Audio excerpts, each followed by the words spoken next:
Okay, now we get going.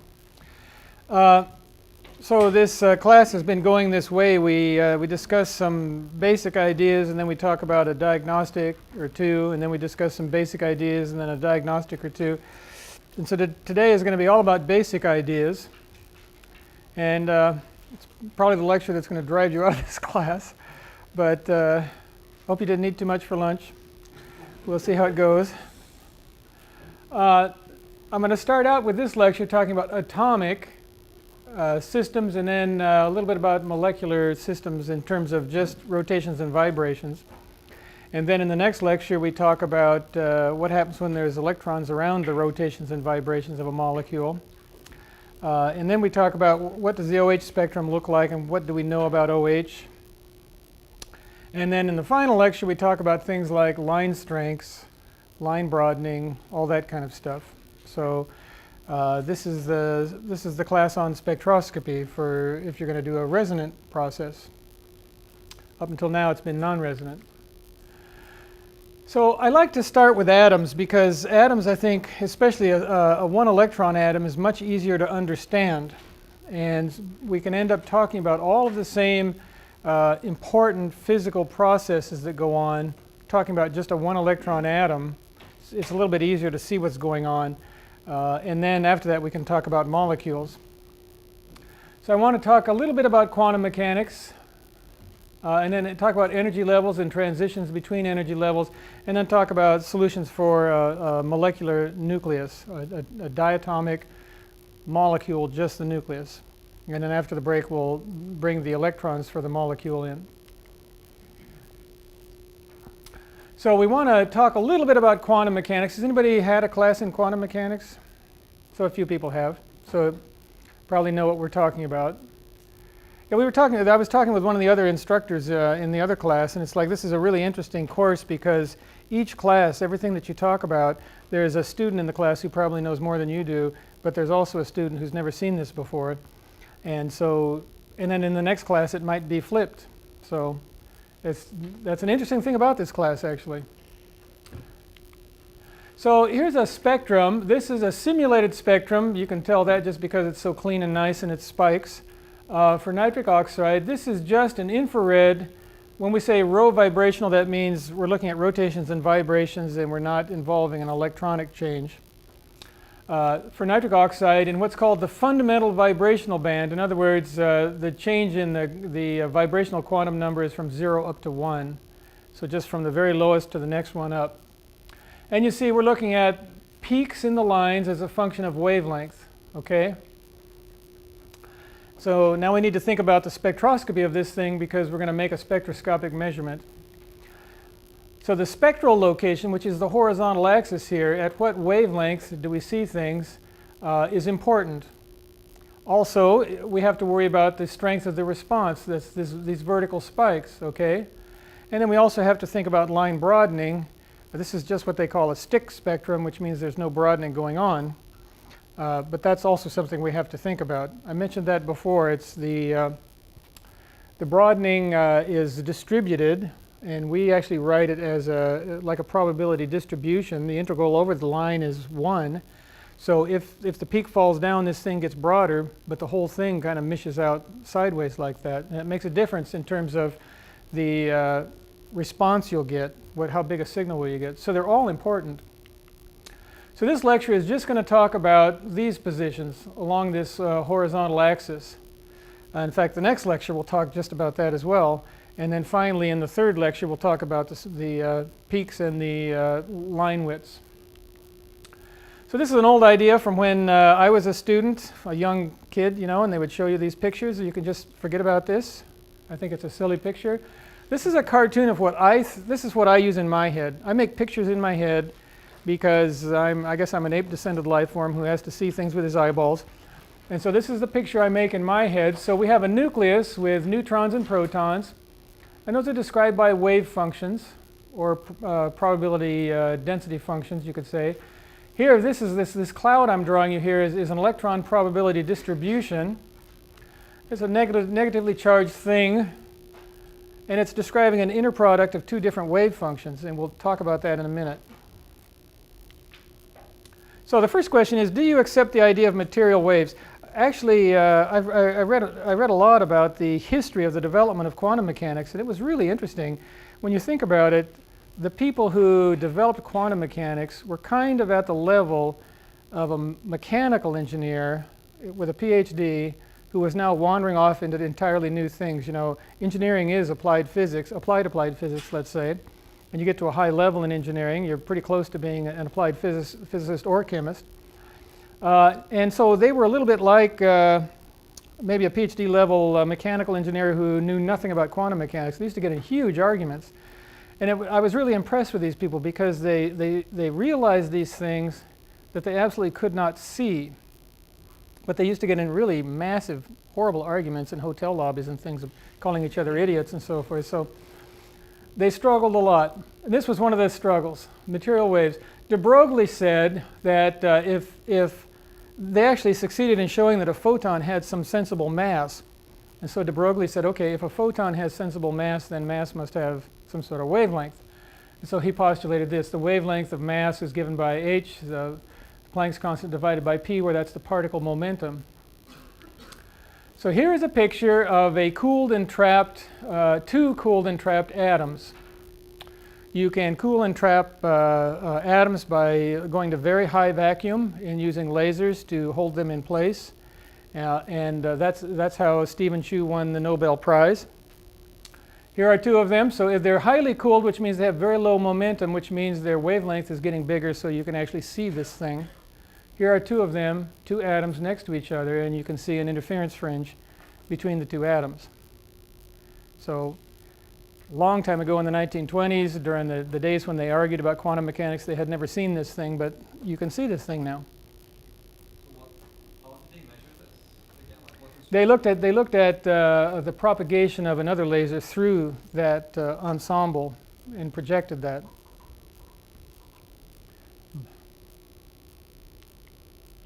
So these, the electrons in an atom, they organize themselves in ways that satisfy the Schrodinger equation. Oh look, it got rid of my O umlaut. There's supposed to be an O umlaut in there. Huh. Anyway, it's a wave-like equation, and we will talk about that a little bit. We have electromagnetic boundary conditions that we apply that are specific to the various structures, and that gives us these electron densities, or these are really probability distributions, is what that really is. And that's what this is as well. This thing that, I don't know about you, but I studied that in high school, this SPDF business and everything. That was these things that they just called orbitals and so on. Those are really probability distributions. So there's the, oh, now it came back. There's the Schrodinger equation. H bar appears a lot in quantum mechanics. It's just h over 2 pi, so they shortened it up with h bar. I never can remember the, I have to admit this, I never can remember the names of Greek letters. I was never a frat guy. So in my head I call this fork. So sorry if you're a Greek person, I call it fork. I don't know what it's called. Okay, so this fork thingy is the wave function. This, when it's squared, that's a probability density. And that's another thing that's really interesting. In quantum mechanics, often things are just taken in analogy to the classical world. And originally, when Schrodinger said, oh, this thing has got to have some sort of waveform to it, people thought about that, and then they postulated that based upon electromagnetics, that the probability density ought to be this thing squared. You know, with electromagnetics, we get the electric field, but in the Poynting theorem, we square it to make irradiance. And it was just based on that people decided it must be that if we square that, we'll get this probability density distribution. I mean, that's really flying by the seat of your pants, but it worked. So this V here is a potential energy distribution. So that's, I mean, you think about it, we have protons and electrons around, so there will always be some kind of energy distribution. So there's a time-dependent term in first order, and then there's this term over here. So this part over here looks kind of like a wave equation. It's a boundary value problem, but it's first order in time, and Schrodinger basically made this up thinking about what should this really look like? And he said it has to be first order in time because we see evolution of things in time. So it has to go that way.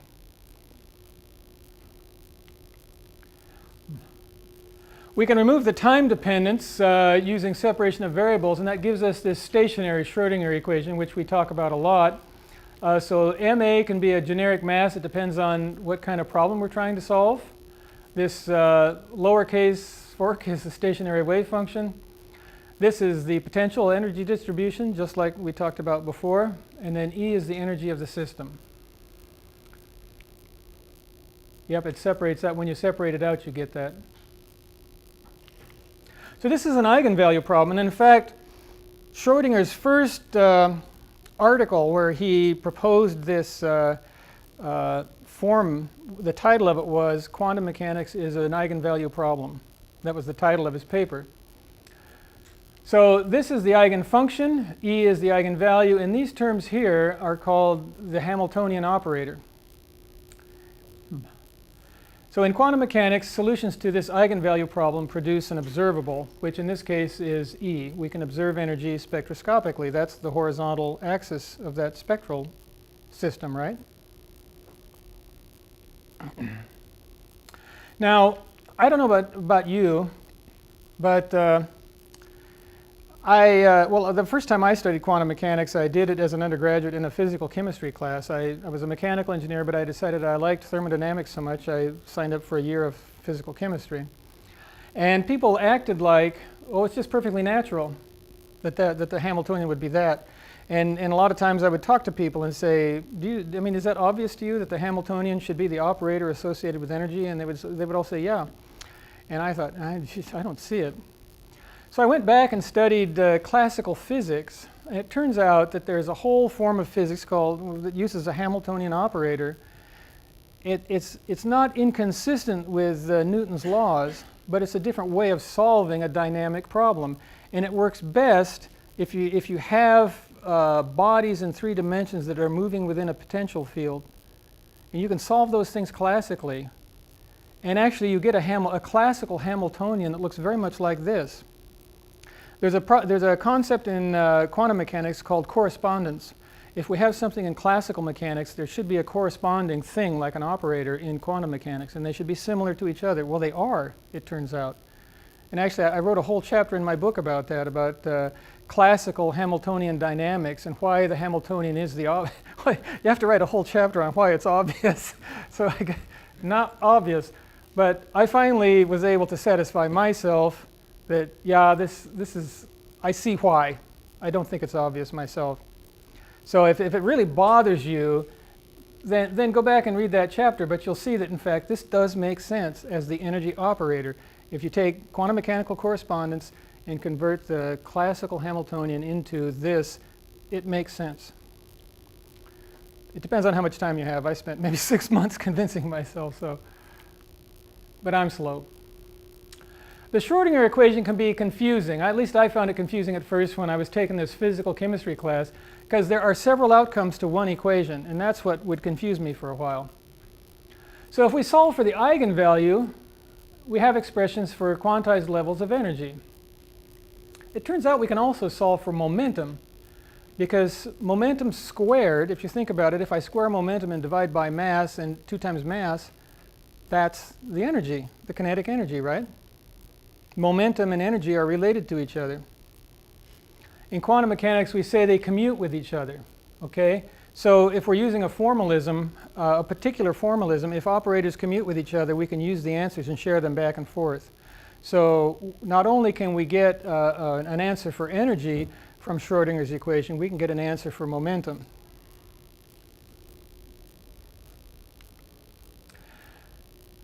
When operators commute, they share the same eigenfunction, and that's part of what makes this possible.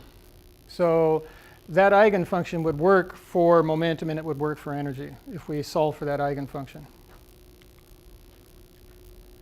Okay, what is that eigenfunction? Well, it's the probability amplitude, okay? And we can use that to solve for a probability density of things like the position of the electron, okay?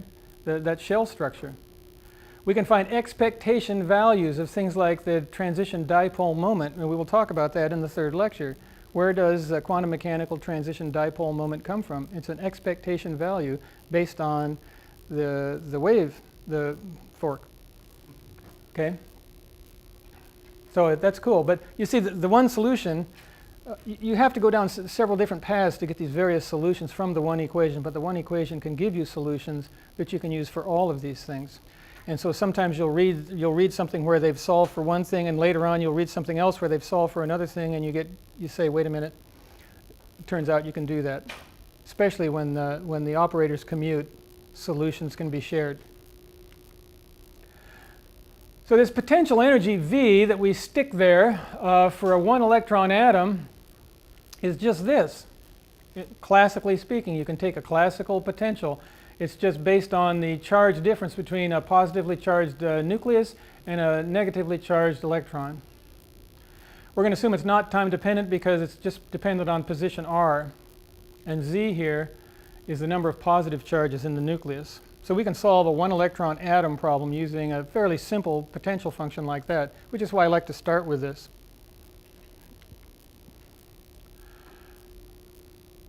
So we have to solve the stationary Schrodinger equation in steps. And we use separation of variables. We're going to use three coordinates, which I just showed. There's R, this position out here, and then the angular coordinates theta. Theta is the position of R with respect to Z. And then phi is the position in the xy plane. And this is going to turn out to be very important. The xy plane and that angle phi is going to be important because there are different kinds of angular momentum that we have to calculate. And some of the angular momentums are all going to be about motion in phi. So we have r, theta, and phi. And there are actually three quantities that commute with one another in this particular problem, which means we can use this one formalism to get solutions to all of them. There's the energy. There's the square of the electronic orbital angular momentum. We have to be a little careful about the jargon that we use now because we're going to talk about a lot of different kinds of angular momentum. So in this particular case, orbital momentum means all around, moving like in a three-dimensional orbit, a spherical orbit, say, or some orbit. Doesn't have to be spherical, but let's picture that in our heads right now. Some sort of orbit around the center of mass of this thing, right? Or around the nucleus, basically. And this one's for the electron. Later on, we'll talk about orbital angular momentum for a for a nucleus. And then we have to think about several different kinds of orbital angular momenta. And then there's one component of that orbital angular momentum. This is, that momentum has components in three dimensions, three directions, right? We can also get one of them, we call it B in atomic physics, along one of the three Cartesian coordinates, so we use Z. So it turns out those three things commute with each other. Energy, the total orbital angular momentum of the electron, and the component along one axis. So the atoms are symmetric around the origin, so that how do you choose which axis? Z is not really defined. If we put a magnetic field across it, though, the magnetic field lines would definitely define a Z. Now we're going to talk about magnetic interactions as we go along, and if you think about it, think back to, when was that? Maybe in freshman physics or something like that. How do you generate electricity, right? You move charges through a magnetic field. There is a force that's exerted. It's the current J crossed onto B points in a particular direction according to the right-hand rule, right? So that exerts a force. Those are the kind of things we're going to talk about here. Magnetic fields, because we have moving charges, magnetic fields will affect the moving charges. And in fact, when you get up to a molecule, just the motion of the charges can cause weak magnetic fields that cause some things to happen. So this last one, where we talk about one component of the orbital angular momentum along one of the three coordinates, for a single electron atom, we have to think about that as something induced by a magnetic field. There is some axis, we're going to call it Z, and we're going to say sometimes there will be a B field that's linear along that axis. We can't solve directly for the total energy of the atom using that expression for potential because there is kinetic energy in the electron. So the total energy in the atom is going to be a combination of the potential, which has to do with how far away are we from the nucleus, but there's also going to be a lot of kinetic energy. The thing moves so fast that you can't neglect the kinetic energy bound up in the electron.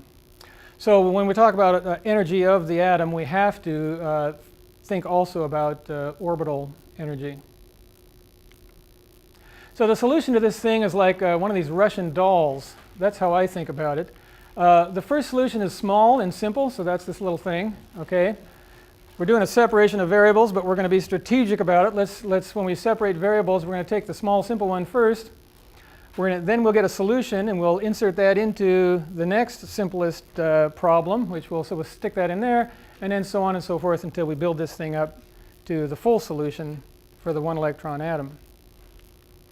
So it turns out that the simplest one is the one that's in the xy plane, varies with this angle phi, okay? So it's a phi-dependent wave function. Now we've separated out what is that thing called, that fork? Psi, okay. So we've separated out psi into, we did a separation of variables, and the phi-dependent term is going to be capital Phi, okay? And it can rotate around this direction, but think about that. We just closed a magnetic field along Z because we said we had to define Z that way. Now we have a charge moving that way, okay?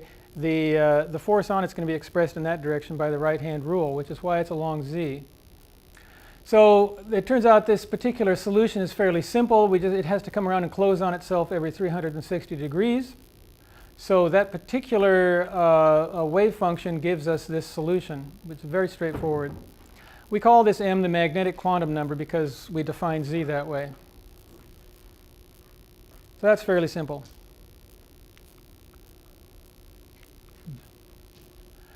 Now, that was the wave function, okay? But we also can solve for the eigenvalues, right? The wave function is the eigen function. We can also solve for the eigenvalue in the same formalism. And when we do that, we see that the magnitude of the orbital angular momentum along Z is this b, which is equal to m times h bar. So m is a quantum number. It can be equal to 0, 1, 2, 3, 4, and so on. It goes in steps. Because if you think about it, if this was just a sign closing on itself as it comes around, right? So you can just have lots of waves coming around. As long as it closes on itself, you can have an infinite number of m's. This thing just becomes more and more dense as we go up in m. Now we take that solution for phi and we put that into this y. That's the wave function that includes the theta-dependent term and the phi-dependent term. So all of the angular terms are contained in this y. And it takes some manipulation of series solutions, at least the way I did it in my book. There are different ways to get this, but that produces an eigenvalue given by this. So C, this is kind of funny. In fact, when I was looking over these notes yesterday, I thought, wait, what? And I went back to check to make sure it was right. People in the atomic physics world use C. What C represents is the square of the orbital angular momentum, although it's not squared. So later on, they take the square root of C. In the molecular world, they don't do that. So anyway, the square of the orbital angular momentum, which is the eigenvalue we're solving for, is given by this. It's where there's an L. Anybody who's ever looked at spectroscopy has seen this L bouncing around. You've also seen the M bouncing around before too. And L can be 0, 1, 2, 3. It's also a quantum number. So the expression for this function is fairly complicated and it's not really related to what we're talking about today, which is energy differences and positions along the x-axis. So we won't go there for now.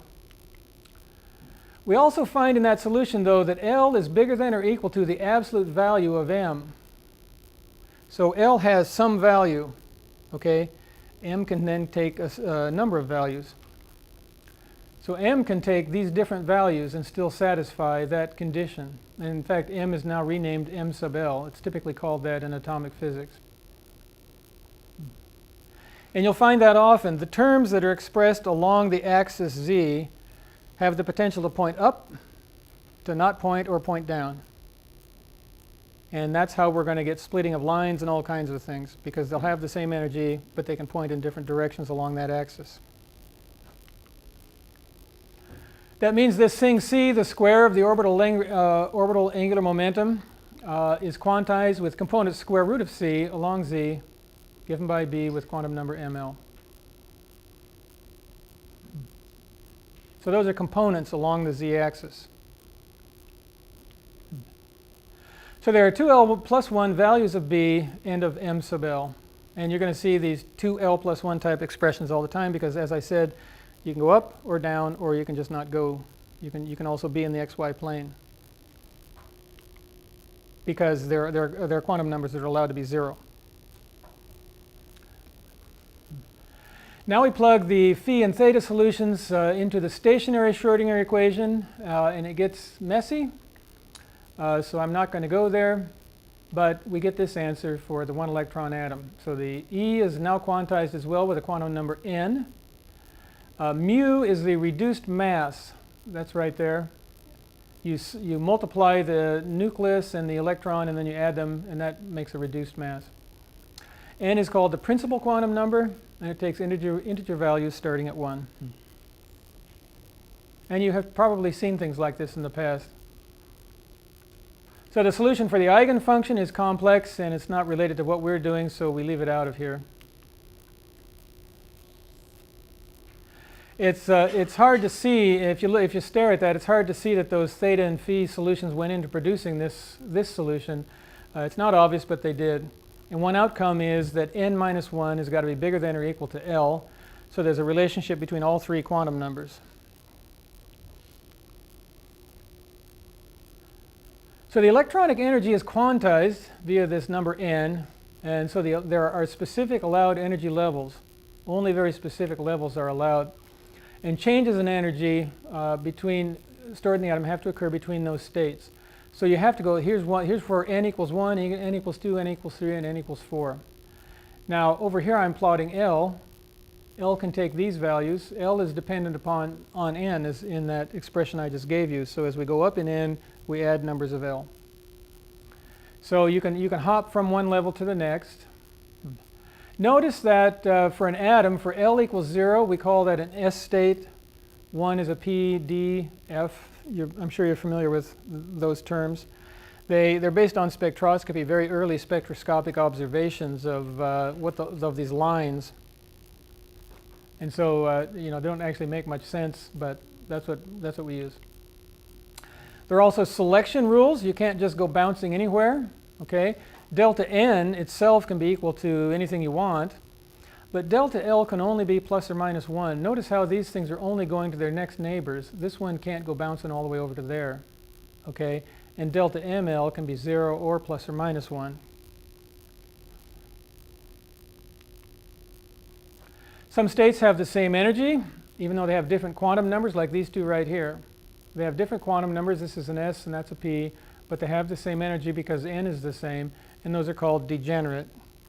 And in fact, when that technique I called degenerate four-wave mixing, they call that degenerate because the photons had the same energy.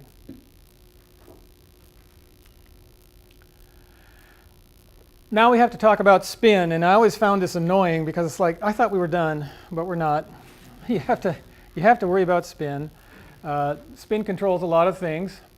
People discovered that because they saw some fine splitting of spectral lines. I just mentioned, although we haven't talked about it really, but when you get these degenerate lines, the component along the z-axis can be affected by the magnetic field, and so you can actually see a slight difference in energy between the up or down, and then you'll see a slight change in the position of the lines, and that's called spin, or that's called, well, that's a different kind of Zeeman splitting is what that's called. But you'll see a slight shift in the two lines. They'll separate from each other. Okay? People saw that here, even finer splitting. Beyond the Zeeman splitting, they saw splitting. And so they said, well, it must be that the electron is doing this rotation thing as well. That's not true.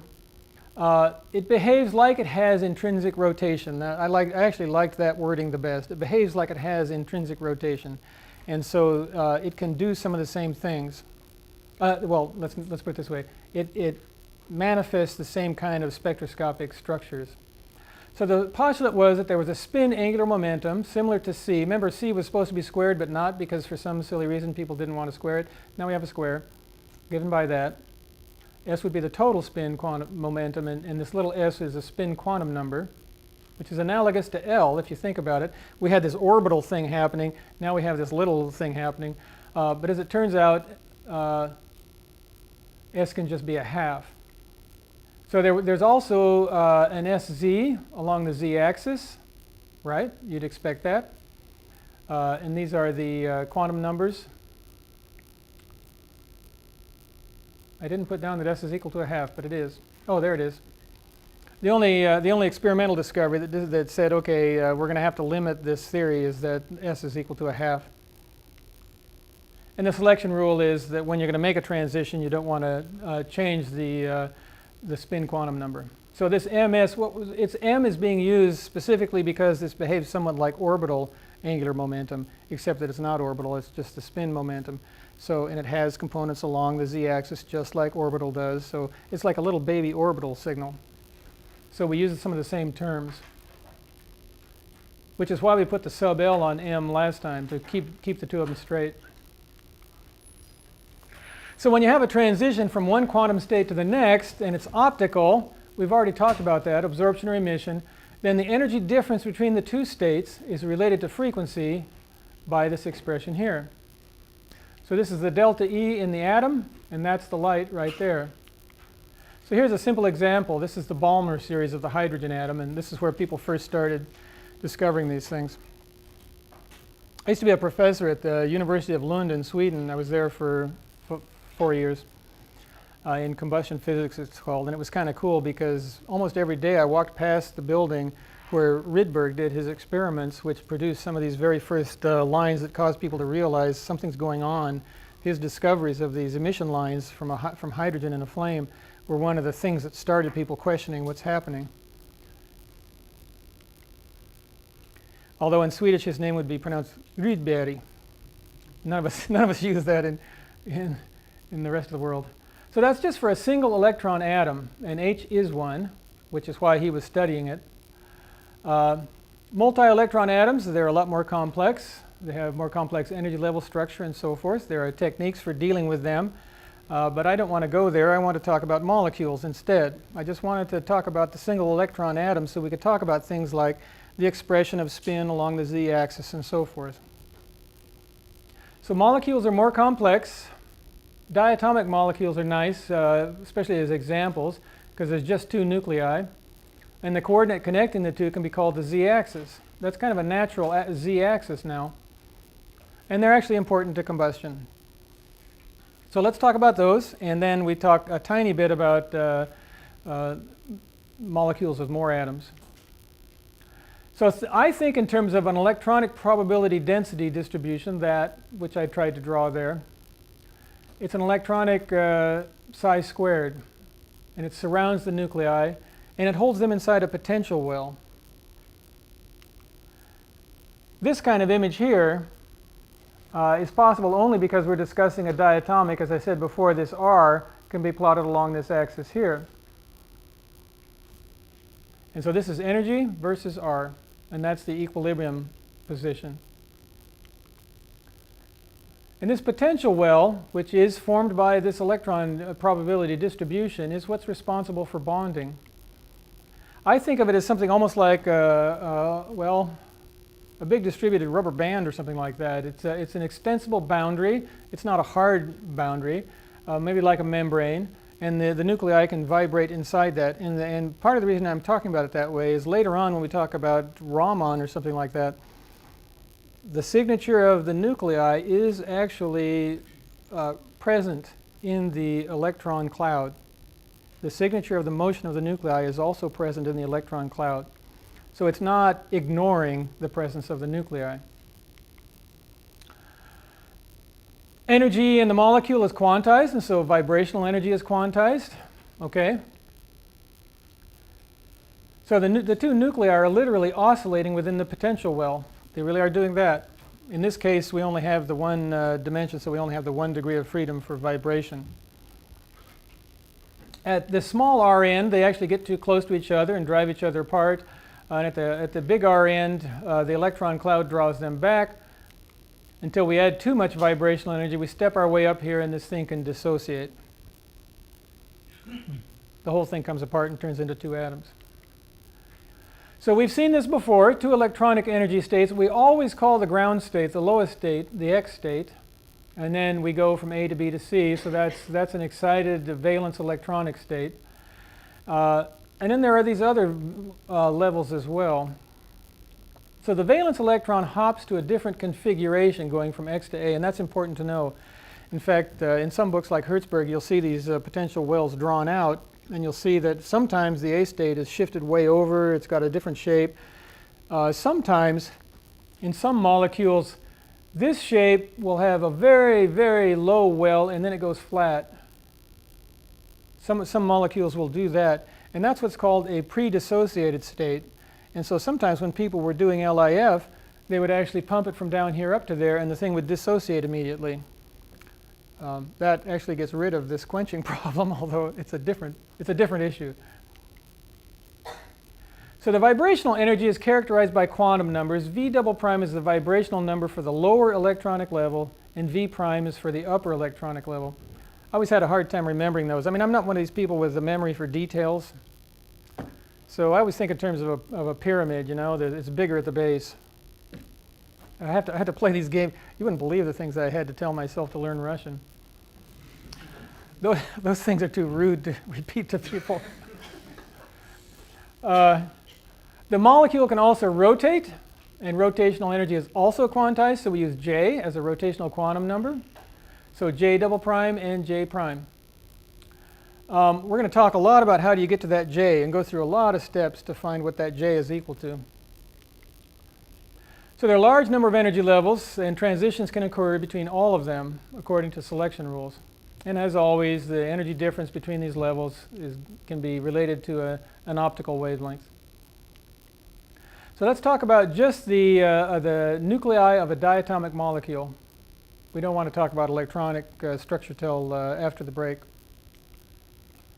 We can separate the various term energies because we can use it's not true separation of variables. There's a sort of an approximation we take that's like separation of variables, but for now think of it just as separation of variables. And that means we can separate the energies. So typically spectroscopists write them in terms of a term energy, which is E over hc. And they do that because that gives you units of wave numbers. And that immediately can be plotted on a spectrum of wave numbers. So people like that often. So they often write these things in term energies. So TE is the electronic term energy, G sub V is vibrational, and F sub J is rotational. So this thing can do lots of things. It can now rotate in 3 dimensions, but we are literally going to talk about a moment of inertia for rotation of this thing. As you imagine, the moment of inertia for rotation along the z-axis is pretty low compared to the moment of inertia for rotation around x or y. This thing can vibrate as well. So there's a lot of things that can go on dynamically there. So we take the stationary Schrodinger equation again, write it for a diatomic molecule. So now we have 2 nuclei, 1 and 2.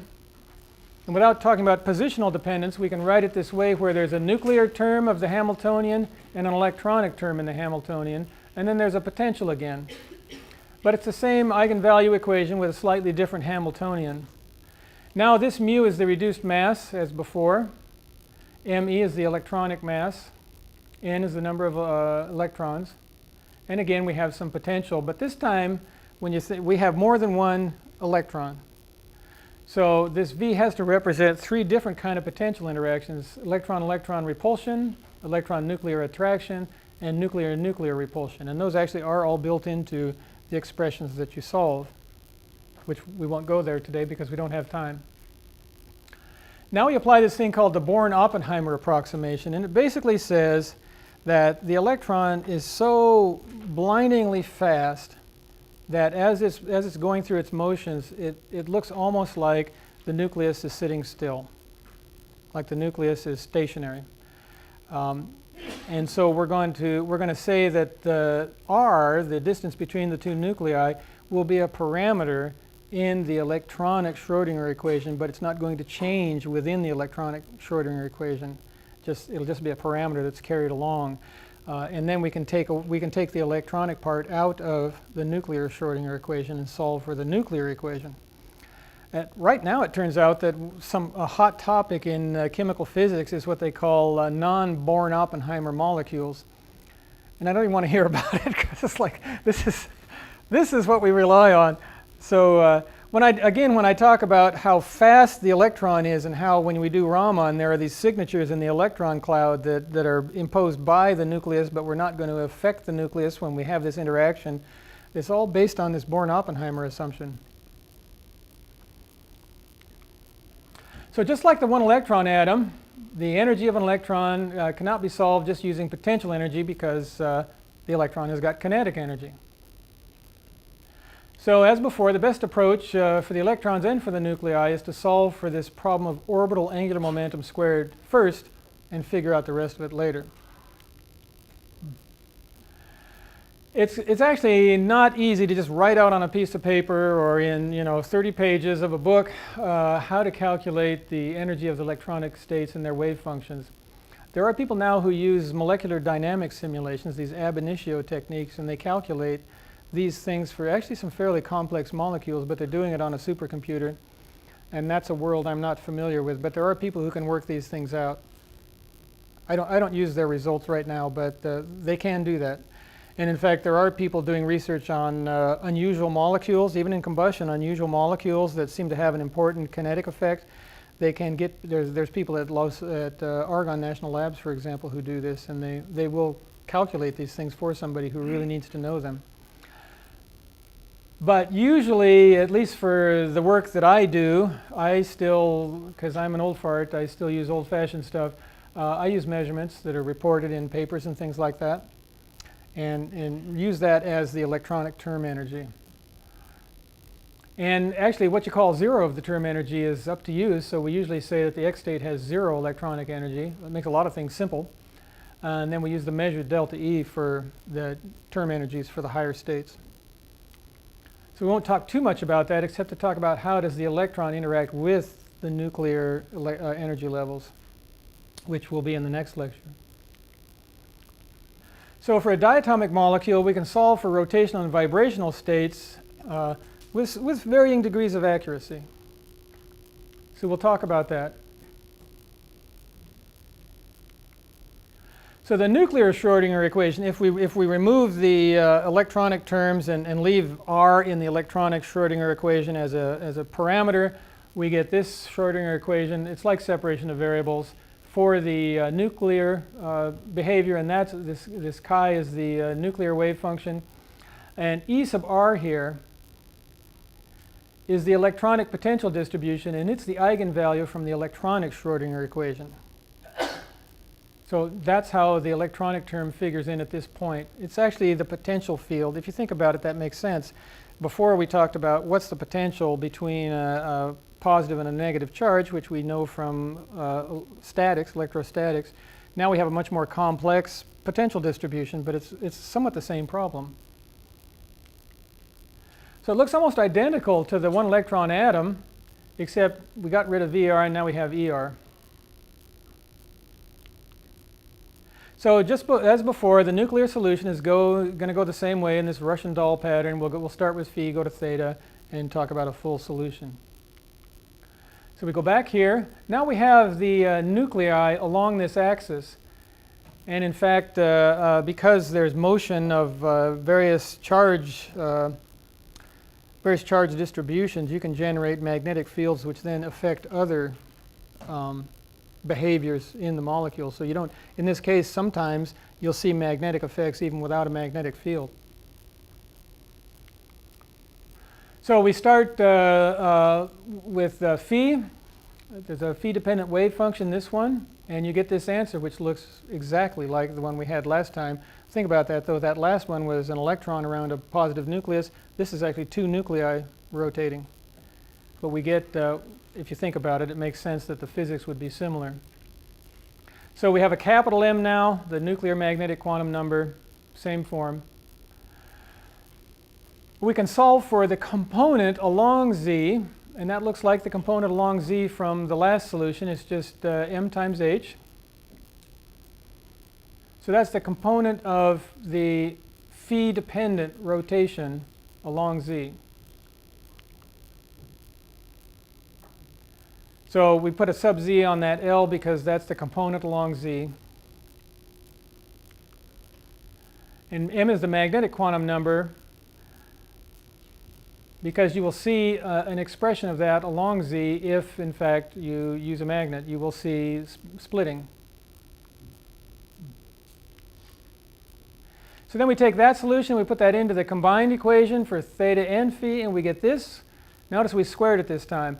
L is the total nuclear orbital angular momentum, okay?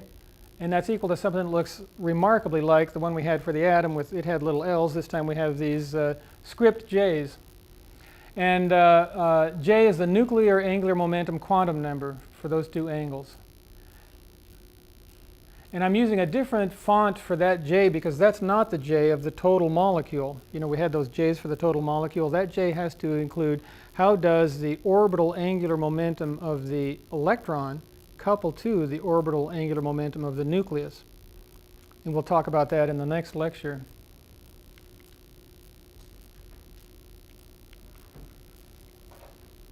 So then we take this solution and we insert that into the Schrodinger equation to make a radial Schrodinger equation. Then we solve that for the rotational motion under various sets of assumptions, and we'll talk about some of those assumptions. If we assume that r is fixed, okay, the distance is fixed, that's what's called a rigid rotator. And we get the rotational energy is equal to this, h squared over 2. This is the moment of inertia of the molecule. And it's J times J plus 1, which probably isn't surprising because that's how it was written with the atom as well. So if we go to the microwave region of the spectrum, you can see changes in purely rotational levels. You can do microwave spectroscopy. In fact, you can get microwave sources that are fairly collimated. And people have used microwaves actually in combustion to make measurements of rotational states. So it's that simple. Selection rules decide which transitions are allowed. We'll talk about those a little bit. They have to do with this transition dipole moment. Okay, is it 0 or does it exist? So it goes to 0 under specific conditions. So a forbidden transition, it means it's one that's experimentally not observable, and often the reason why comes out of some calculations. For the rigid rotator model, under purely rotational transitions, the selection rule is this. Delta J, final minus initials, can be plus or minus 1. Fairly straightforward. So absorption can be described by the upper level minus the lower level over H, given by that. Where in emission, it can be given by that, where this BE is defined by that. It's just a change in states and the difference in energy between those states. These formulas predict evenly spaced rotational lines, but it's just a first order approximation. And that's where now is probably the right time to talk about this. You know, I don't know about you, but when I was a mechanical engineer, a student in mechanical engineering, I used to think the physicists had theories that, you know, they had these experiments they did where the theory like predicted exactly what the experiment did and so forth. And I knew lots of physicists who would sort of laugh at engineers because, you know, if you think about it, what did we do when we did heat transfer? We looked at fluid flow over an infinite flat plate, which doesn't exist, of course, and you can actually solve exactly that expression, and you find that the heat transfer scales with something like the Prandtl number to the 0.5 power, right? Well, that's pretty cool. So then what you do is you look at heat transfer over a plate that's not infinite, and maybe it's got some unusual things about it, and you make measurements. But you actually fit those measurements to an expression with Prandtl number to the 0.5 power. So your constants in front don't look like the exact constants that were in the theory. But the correlation, that's called a correlation. The correlation that you find is driven by theory, but it actually reflects reality, right? This is no different. They do correlations too. Okay, it's the same thing as what we do all the time. So this can only take you so far, and then you do exactly what we do. You take Prandtl number to the 0.5, but you change the constant in front. That's what's going to happen here. In fact, do we really know what the moment of inertia of an OH molecule is? No. We measure the spacings, and then we figure out what it must be equal to make the spacings correct. So this BE is what you measure, actually. OK, before we add more sophistication to the rotation, it'd be good for us to talk about vibration, because there's actually an interaction between the two. Vibration can affect this. If you think about it, this moment of inertia would be affected by vibration, right? So this potential well that I've been showing you, well, we can approximate that, OK? Various ways. There are different ways to, like there's a thing called the Lennard-Jones potential. Maybe you've heard of that. It's an expression for this kind of a shape for a potential well. Okay, you can take those various kinds of expressions for the potential well, and you can expand them in like a Taylor series around R sub E. And the very first term looks like a parabola. Well, that makes sense. Look at that. It looks like a parabola. Well, something that goes as R squared is a harmonic oscillator, right? So the very first term in the expansion for the Lennard-Jones potential gives you a harmonic oscillator solution. So to actually work this solution out becomes kind of complicated with arguments about recursion relations. It's a little bit messy, but you end up with this simple harmonic oscillator solution given here, where that's the vibrational quantum number. Okay, and this VE is like an oscillator frequency. You remember in the Lorentz atom, we had an omega here. Remember that? It had, well, 2 pi times nu is omega, right? And it went as a spring constant divided by mass.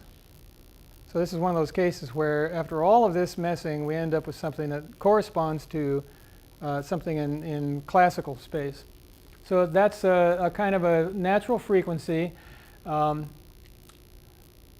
KE is given by this, which is actually taken from the potential expression that you have.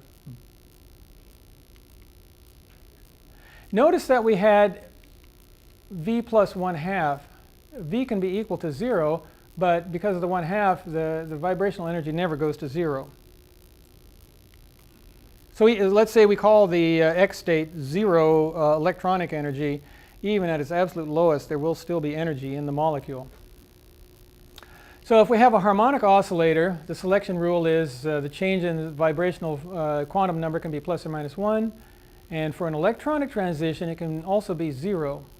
So if we have an electronic transition and a change in vibrational energy, state, we can go 0 or plus or minus 1. But the harmonic oscillator assumption is not accurate. We can have these things called overtones, where we get delta V equals plus or minus 2. You can observe those spectroscopically. In fact, they're used quite a bit. So more realistic expressions for rotation, okay, they include centrifugal distortion, which means I can change with the rotational level as this thing starts to really rotate. You'd think about that. That does make sense. And a vibration-rotation interaction. We can use an expression for RE that depends on V. But even then, it's just a start. We end up with an expression like this. So B sub V is a vibrationally corrected form of this BE. Then there's a second term, a second order term, and a third order term. And you make a measurement of the spectrum, and then you figure out what those constants must be equal to reproduce the spectrum. Now the rotational lines are not evenly spaced, and this minus sign actually it depends on the values of D and H, but the minus sign can actually make things start to get closer to each other. The lines don't have to keep growing apart. It all depends on the values of these different terms. In fact, when we start to look at an electronic transition, the differences between these negative terms can be so big that we see the energy levels, everything will turn around as we go to even higher J levels. So we get what's called a band head. So most often these vibrationally dependent coefficients are found by fitting an experimental spectrum. More realistic expressions for vibration include anharmonicity. Okay, so we're going to add terms that look quite similar. Second and third order terms with these added to those, where Those are given by that. It's the first anharmonic constant and the second anharmonic constant. These things are all published, measured, looking at line positions. So the total nuclear energy is then the sum of term energy is then the sum of the vibrational and rotational energies, written as we just showed. Okay, a little bit about selection rules. Transitions that are forbidden have no resonance response. For purely rho vibrational transitions, the molecule has to have a permanent dipole moment. So homonuclear molecules like O2 and N2 will have no IR active transitions. You can see them with Raman, though. For rho vibrational transitions, you can have delta J equals plus or minus 1 if the electronic state is a sigma state, which we haven't defined yet. But we'll talk about that in the next lecture. Otherwise, delta J can be 0 or plus or minus 1. Rotational and rho vibrational transitions occur only between states of opposite parity. That's another thing. The spectroscopy is full of these things. And then there was this other detail that we didn't mention yet. They just keep going on and on forever. Parity has to do with the wave function. If the wave function changes upon reflection across the center of mass of the molecule, then it has opposite parity. If it stays the same, then it has even parity. But anyway, parity has to change across a transition. There's no strict transition rule for vibrations, but the strongest response happens when delta V is plus or minus 1. This is for just a rho vibrational transition. When we get electronic, that's not what we worry about. So for every rho vibrational transition, we can have delta J equals minus 1. We call that a P branch. So all of these are P branch transitions. Or delta J can be plus 1. We call that an R branch. And when delta J is equal to 0, that's called a Q branch. And so for electrons in a sigma state, there is no Q branch. Note that there are pairs of lines here, right? That's called lambda doubling. And it naturally occurs in a nitric oxide molecule. That's why they're there. And we'll talk about that when we start to include electronic states. So these states we've been talking about, vibrational and rho vibrational transitions, occur in the infrared. Here's something from the ultraviolet. This is OH in the ultraviolet. You can see we have rho vibrational transitions happening as well, but in this case there's also an electronic transition happening. And you can see that it significantly complicates the spectral structure. In fact, you can see band heads where this thing starts to move in one direction, turns around and goes back in the other direction. That has to do with differences in the constants between the two electronic states. And that's specific to each molecule. It starts to get more complex and a lot more specific for each molecule. So we will talk about electronic transitions, and then we will talk about the OH spectrum just as an example of the kind of things that you face after the break. Go ahead. Wait a minute, start again. So what are those arbitrary units you have on the plot? What are the units? Yeah. On which plot? I mean, a few slides. There? Here? Okay, this is, it says arbitrary units. Oh, so the question was, what are the units on the vertical axis? Those are going to be the spectral response of the molecule. Okay, so what that means is, it depends on what technique you're using. So this is a synthesized spectrum. Okay, so I think this particular spectrum was synthesized for absorption. So what that would mean is the height of that peak would be the transmission of light through some path length. Okay, but this is what you call a stick spectrum, which means that you don't worry about including all of the actual details of the measurement. So the numbers that you're looking at in the size of the stick don't represent the measurement exactly. They just represent relative changes. So the vertical axis is given by two things really. Let's say we're going to do an absorption measurement. Okay. If I want to do an absorption measurement at this line right here, you see that line? that corresponds to a transition from one level to the next level. Okay, so there's a lower level and a higher level associated with that transition at that wavelength, right? Now, if I tune the laser to be absorbed there, just in that line, that means it's going to be absorbed by molecules in the ground state, the lower state. So the height of that peak is controlled somewhat by how many molecules are in that state. So that's Boltzmann statistics. We have to worry about that. And then the other thing that affects the height of that peak is what is the absorption coefficient or the Einstein coefficient for stimulated absorption, or whatever you want to call it. What's the absorption cross-section? In the third lecture today, we're going to talk about both of those. We're going to talk about how do you calculate the populations and the levels that you address with the laser, and then also how do we know what the line strength is? How strongly will it absorb? How do we know what that is? We'll talk about those two things in the final lecture. So this one is not scaled to anything in particular. It's just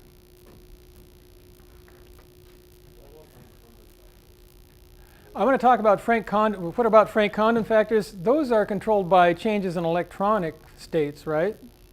That's in the next lecture. Oh, no, that's in the final lecture, sorry. Well, but see, yes.